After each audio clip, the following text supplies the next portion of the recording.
I would like to show you guys something. This is a fixture. Well, it's raining outside, so I'll speak loudly so you can hear me. This is a fluorescent light fixture that I bought at Bunnings. It was about $30, and I have heavily modified it, as you can see. It used to take one of these. This is an 18 watt, 2-foot fluorescent tube, and it used to be this long, and it used to take one of these bulbs. I bought it, and I actually took it apart, took all of the electronics inside it, took out all of the electronics, and I cut it in the middle. I cut it in half, and then I've kind of sleeved the two halves together, and then as you can see, I used pot rivets to attach them. So this half of the fixture actually goes all the way up until here, and it used to be here, so like it used to be long enough. Basically cut it in half and then telescoped it in so that it would fit a shorter fluorescent tube. This is a 15 watt fluorescent tube. This is just a nice Mirabella that came from the hardware store a while ago. As you can see, FL15T8 as opposed to 18 watt, and you can see it's shorter. Now, the main reason that I did this was because 15 watt fluorescent light fixtures are quite hard to come by. Usually when you want a short fixture, you just use an 18 watt. It's the most common size. But obviously 15 watt fixtures are kind of used for specialty things. Like I've got two fixtures that take 15 watt fluorescent tubes. I've got a desk lamp and it's like a wall light that for a picture, like it's a picture light. It takes a 15 watt fluorescent tube.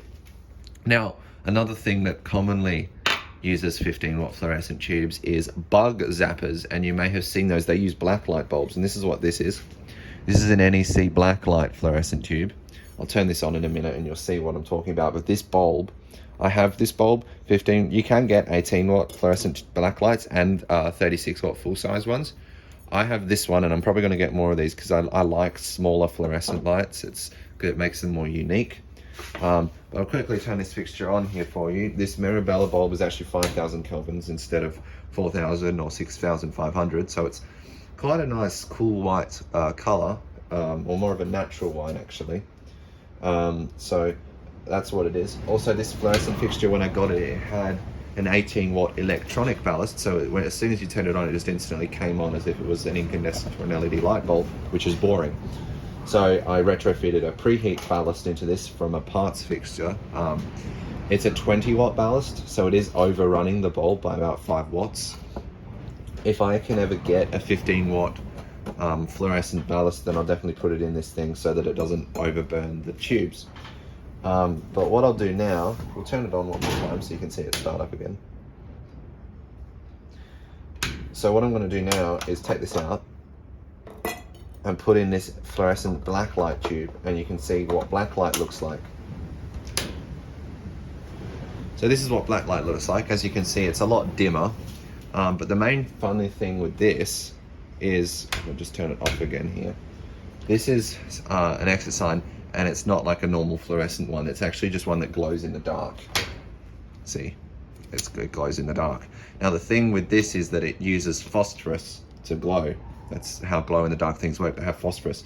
Hence, a standard white fluorescent tube like this also uses phosphorus, because how a fluorescent tube works, if you've never researched it before, aside from all of the starting and the ballast and everything, basically how it makes light is all of this equipment inside the fixture sends electric current through gases in the tube. There's a argon gas in there. Sometimes there's a little bit of neon just to help them start, and there's a tiny little bit of mercury vapor in there. So it sends a high voltage pulse through the tube to get it started. Then once it's started, there's just standard voltage running through it, through the gases in the tube from one end to the other, and then it flips. It goes from one end to the other, and then it flips back again 50 times a second. So that's how AC current works. That's not relevant. It sends electricity through the gas in the tube, basically. And as the electricity is running through the tube, it bumps into that mercury that I mentioned that's inside the tube. And when electricity strikes mercury, it actually glows UV, which is invisible to our eyes. It's not good for your skin either. But UV, the thing with UV is that phosphorus glows very brightly under UV light. So the inside of fluorescent tubes are coated with phosphorus, and that's why you never see a clear fluorescent tube. the thing with the black light is that it's got phosphorus in it that doesn't let through, it doesn't produce as much visible light. So this light is very much dimmer. In fact, you can actually see a little bit here that it's making the phosphorus in this fluorescent tube glow, because this is letting UV through. It's letting that UV through. And as you can see, the phosphorus in these fluorescent tubes is glowing a different color to the light based on what UV strikes it. And what's interesting about this is that this exit sign that glows in the dark, as you can see, glows very brightly underneath the fluorescent tube, and when I take it away, it glows for longer because it charges up the chemicals that are inside the glowing. I don't really know how glow in the dark stuff works like this, but I just know that when UV strikes it, it glows very brightly.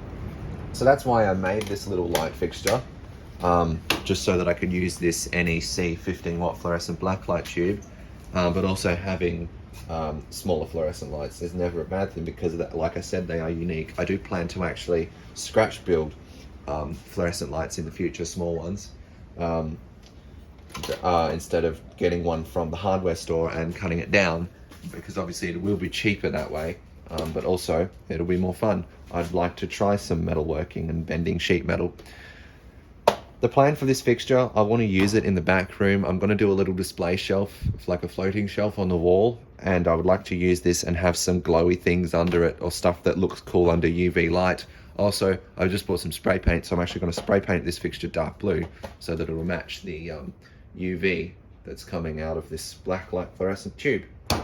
So that's just a quick video that I wanted to make for all of you about black light fluorescent tubes and this 15 watt fluorescent light fixture that I don't want to say made, but I modified out of an 18 watt fluorescent light fixture. Thank you for watching.